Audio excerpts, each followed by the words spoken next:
Жамбыл облысы Меркі ауданында бір топ жұмысшы жалақыны көтеруді талап етті.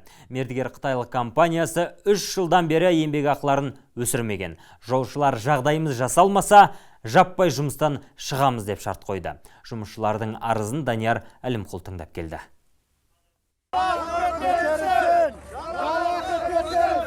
Жалақы мәселесін шырлаған жұмысшылар 3 жылдан бері талаптарын тыңдата алмай келеді. 60 мыңнан басталатын айлығымыз өспесе, жұмыстан жаппай шығуға дайынбыз дейді. Қытай компаниясы келіп, бізге үстемдік жасап, бізді жалдамалы құл қылып жұмсап жатыр, шынын айтқанда. Нақты айтқанда, жалдамалы құлмыз біз. 2 айдан бері талап қойдық, біздер көтермейміз. Осыған көнсеңдер, көнесіңдер, көнбесеңдер, жұмыстан кете беріңдер дейді. 2 жыл болды.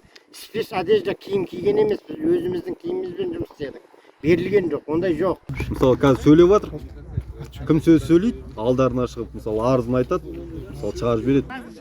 Облыс орталығынан шу шыққан жерге шұғыл түрде аймақ атқамінерлері, бірнеше басқарма басшылары жедел жетті. Олар бұл мәселе бірден шешіле салатын мәселе емес деп ашығын айтты. Қастарында қытайлық компания өкілдері де бар.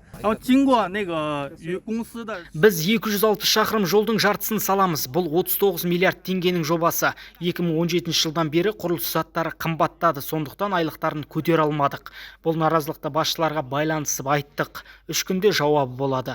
Ол Қытай 3 күнде шешем деген, енді 3 күн күтейік, 3 күнде не айтатын бұлардың? Күте алмаймыз деп күтеміз. 3 күн деген ол жақсы, мен білсем бұлар айлап шешеді. Сол себептен мен білем ғой, мен осы күнге дейін осылармен айқасып келген адаммын. Айлық көтерілсінде байқайға басқан ағайын 1 аптадан бері жұмысқа шықпаған.